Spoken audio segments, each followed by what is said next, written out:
English में हमारे बच्चे क्यों कमज़ोर हैं। ये ऑफलाइन और ऑनलाइन में बच्चे बहुत फंसे हैं, क्योंकि ऑनलाइन में क्या होता है कि बच्चे का ध्यान कहीं और होता है, जो टीचर है कहीं से पढ़ा रहे हैं उनका ध्यान बच्चों पर होता नहीं। और ऑफलाइन में क्या होता है कि हमारा आई टू आई कांटेक्ट होता है। हम लोग जब यहाँ पर टेस्ट लेते हैं तो आप देखेंगे हमारे टेस्ट में पूरा का पूरा एक सीट निकालते हैं, एक हमारा प्रमाण पत्र मिलता है जिसमें 1 नंबर 2 नंबर 3 नंबर करके।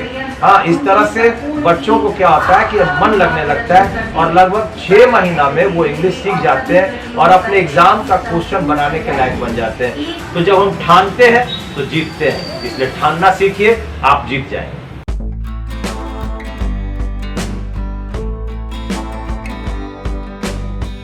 नमस्कार, मैं हूं अनूप नारायण सिंह और आप देख रहे हैं बिहारी खबर के डिजिटल प्लेटफॉर्म। कोविड के लंबे अंतराल के बाद पटना के कोचिंग संस्थान खुलने लगे हैं, तो जाहिर सी बात है कि बच्चे भी आने लगे हैं। प्रतियोगिता परीक्षाओं को लेकर अंग्रेजी के विषय में बिहार के छात्रों की कमजोरी रही है और आज हमारे साथ हैं बिहार के चर्चित शिक्षक और कोचिंग वर्ल्ड में छात्रों को 100% सफलता दिलाने वाले शिक्षक विपिन सर। आइए इनसे जानते हैं कि अंग्रेजी को लेकर बिहार के छात्रों की जो तैयारी है क्यों कमजोर रह जाती है, कोचिंग संस्थान कितने कारगर सिद्ध होते हैं और इनके यहाँ किस टेक्निक से बच्चों को पढ़ाया जाता है। सर, सबसे पहले आपका स्वागत है। धन्यवाद अनूप जी। जी, आप बहुत बढ़िया टॉपिक हमें दिए हैं बोलने के लिए कि इंग्लिश में हमारे बच्चे क्यों कमज़ोर हैं। एक तो अभी कोविड के बाद आपने सही कहा कि कोविड के बाद खुली है जब हमारे सारे संस्थान, तो काफ़ी मेहनत हम लोग को भी करना पड़ रहा है। फिर से 2 साल जो उनके मन से इंग्लिश या बहुत सारे विषय समाप्त हो चुके हैं। तो ये ऑफलाइन और ऑनलाइन में बच्चे बहुत फंसे हैं, क्योंकि ऑनलाइन में क्या होता है कि बच्चे का ध्यान कहीं और होता है, जो टीचर है कहीं से पढ़ा रहे हैं उनका ध्यान बच्चों पर होता नहीं। और ऑफलाइन में क्या होता है कि हमारा आई टू आई कांटेक्ट होता है, वो जो मैं बोलता हूँ उस तरह से वो समझते हैं, बात करते हैं। और इंग्लिश में जहाँ तक मैं बात करता हूँ, इंग्लिश क्या है, वो डेली अभ्यास जैसे हम लोग करवाते हैं। एवरी डे एक हमारा वोकैब का सेक्शन चलता है जिसमें बच्चे जो वर्ड मीनिंग है, जो सोचते हैं कि हमसे नहीं याद होता है, वो इतनी बार मैं पूछता हूँ, इतनी बार मैं उसका डिक्टेशन लेता हूँ। जो छोटे बच्चे करते थे उस डिक्टेशन के द्वारा वर्ड उनका याद होना शुरू हो जाता है। ग्रामर जहाँ तक बात है तो इस तरह से उसको हम लोग बच्चों को देते हैं। क्लास के अंदर अगर एक एक टॉपिक में 300 क्वेश्चन 400 क्वेश्चन लाकर उनको बताते हैं, एक एक बच्चा से बनवाते हैं। प्लस हम लोग जब यहाँ पर टेस्ट लेते हैं तो आप देखेंगे हमारे टेस्ट में पूरा का पूरा एक सीट निकालते हैं, एक हमारा प्रमाण पत्र मिलता है जिसमें 1 नंबर 2 नंबर 3 नंबर करके।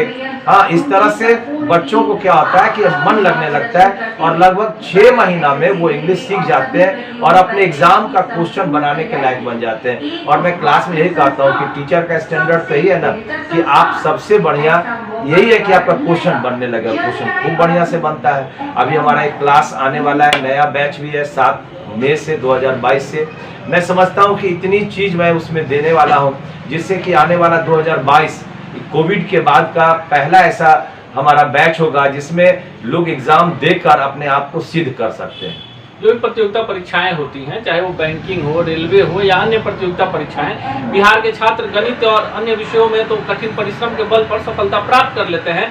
लेकिन अंग्रेजी, जहां बिहार बोर्ड में अंग्रेजी की बाध्यता नहीं है, सिर्फ पास आप कर सकते हैं, ऐसी परिस्थिति में अंग्रेजी काफी परेशान करती है और छात्र समझ नहीं पाते हैं कि ये जो बेस है, एक भाषा को सीखना कितना जरूरी है, कितना जरूरी है। बिना इंग्लिश के हम समझते हैं मेरे छात्र का जो ऑफिसर बनने का सपना है वो नहीं पूरा हो सकता है। आप हिंदी पढ़कर ग्रुप डी की नौकरी या इस तरह के बहुत सारे कर सकते हैं, कोई नौकरी खराब नहीं है। लेकिन अगर हमारा पोटेंशियल, हमारी जो ताकत है, हम ऑफिसर बन सकते हैं, तो एक इंग्लिश को छोड़ कर क्यों करें। और अगर आप मुझे 6 महीना देते हैं तो 100% ये मानकर चलें उस 6 महीना में हम अगला जो हमारा 40 साल का ज़िंदगी है वो बहुत बढ़िया हो जाएगा। क्योंकि अगर हम हिंदी पढ़कर जाते हैं तो आपकी सैलरी लगभग 10 से 20 हज़ार के बीच में रह जाती है। लेकिन अगर इंग्लिश पढ़ते हैं तो आपकी सबसे मिनिमम सैलरी वो 30,000, यानी आप कहीं ना कहीं आप अपने जीवन में अच्छा कर सकते हैं। तो यही कहेंगे, इंग्लिश एक सब्जेक्ट है। अगर गाड़ी का 4 चक्का है जिसमें हमारे एग्जाम के भी 4 चक्के यानी मैथ्स है, जीके है, आपका रीजनिंग है और इंग्लिश है। तो आप इंग्लिश को अगर छोड़ देंगे, एक चक्का में अगर हवा नहीं डालेंगे तो कहीं ना कहीं गाड़ी तेज चल नहीं सकती है। तो इसलिए आप चारों विषय को अच्छे से लेकर चलेंगे। और इंग्लिश एक ऐसा सब्जेक्ट है जिसमें अगर आप अच्छा करते हैं तो आपको एक अंदर से ये भावना आएगी कि अब हमारा इंग्लिश अच्छा हुआ तो हम मैथ्स भी पढ़ते हैं, बाकी अन्य सब्जेक्ट पर भी आप ध्यान देते हैं। इसलिए इंग्लिश एक ऐसा सब्जेक्ट है खासकर बिहार यूपी के लड़कों के लिए जो निश्चित तौर पर लोग उसको लेकर ही नहीं चलता है, उसको छाट कर चलता है। आप पकड़े, आप एक इंग्लिश को के सब्जेक्ट को अपना बनाइए, आप एक ऑफिसर बनकर जाइएगा, यही मैं कहूँगा। एक सवाल ये भी है कि बिहार के जो छात्र हैं उनका बेस काफी कमजोर होता है अंग्रेजी में, कोई तकनीक है या कठिन परिश्रम एकमात्र रास्ता है? नहीं, तकनीक भी है, कठिन परिश्रम तो करना पड़ता है ना, लेकिन कठिन परिश्रम कब करेगा? जब मन लगेगा। किसी सब्जेक्ट में अगर मन ही नहीं लगेगा तो वो सब्जेक्ट कितना दूर तक आगे खिंचाएगा? तो सबसे पहले मन लगना चाहिए। और मन लगने के लिए मैं इतना सारे, जैसे मैं पैसेज पढ़ाऊंगा तो वो वर्ड क्या होता है कि उनके मन के अंदर आ जाता है, और वो लाइन जब पढ़ते हैं तो वर्ड के आधार पर वो क्या होता है कि वो पैसेज समझने लगते हैं, लाइन का अर्थ समझने लगते हैं, अब उनसे अपना क्वेश्चन बनने लगता है। तो कुछ ना कुछ टेक्निक है। अगर ग्रामर मैं कहूंगा तो ग्रामर में क्या है कि अगर टेक्निक नहीं जानेंगे, अब नाउन के चैप्टर में अगर मेरे पास पूरा का पूरा 50 पन्ना लिखा हुआ और मुझे पढ़ना मात्र 2 पन्ना वाला है तो मुझे तो वही ना चीज चाहिए। इसलिए वो टेक्निक है जो मैं अपने क्लास के अंदर सिखाता हूं बच्चों को, और उससे बहुत फायदा होता है। लगभग जो लड़के होते हैं, जो बच्चे होते हैं, ग्रामर और वोकैब दोनों को साथ लेकर चलते हैं, और लगभग ये मानकर चलिए कि लोगों का मेरा यहाँ पर जो निकलता है आपका एक्सेल पर, मैं उसको सीट बना कर देता हूँ, आपके नोटिस बोर्ड पर छपता है जिसमें कितना नंबर आया। आपको बताऊं कि 50 नंबर में 48 नंबर तक लाने वाले विद्यार्थी मेरे पास है मैक्सिमम। तो इस तरह से जैसे जैसे सब्जेक्ट मैटर आगे बढ़ता है बच्चे अच्छा करने लगते हैं। जिनमें एब्सेंट नहीं हुए जो, वो और अच्छा करने लगते हैं। कुछ का एब्सेंट होते हैं लेकिन उनको भी हम लोग कहीं ना कहीं एक्स्ट्रा क्लास बैठाकर समझाकर, अपने ऑफिस में बैठाकर अलग से समझाकर उनको भी पूरा करवा देते हैं, अच्छा करते हैं इंग्लिश। इनका संस्थान है विपिन सिन्हा श्रेष्ठ इंग्लिश के नाम से, और बच्चे यहाँ पढ़ने आते हैं। काफी भीड़ भी होती है। जो गरीब बच्चे हैं, दिव्यांग हैं, आर्थिक रूप से कमजोर हैं, उन्हें निःशुल्क भी पढ़ाया जाता है। और सफलता का दर ऐसे कि अभी 50,000 से ज्यादा बच्चे इनके संस्थान के विभिन्न सरकारी नौकरियों में सफलता प्राप्त कर चुके हैं। क्या है सफलता का टिप? बस सफलता का टिप यही है कि मान लिया तो हार, ठान लिया तो जीत।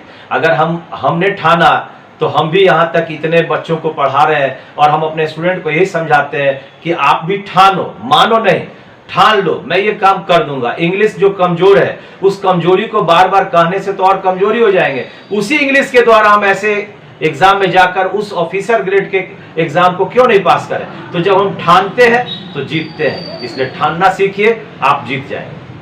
ठानिए और जीतिए, और सही संस्थान का चयन कीजिए। अगर आपको पढ़ना है तो आप ही को पढ़ना है, लेकिन बेहतर मेंटर, बेहतर शिक्षक आपको कम समय में नई तकनीक के साथ विषय वस्तु की बेहतर जानकारी दे सकता है। मिलेंगे किसी अन्य शख्सियत से इसी चैनल पर, इसी कार्यक्रम में। तब तक के लिए दीजिए विदा। नमस्कार।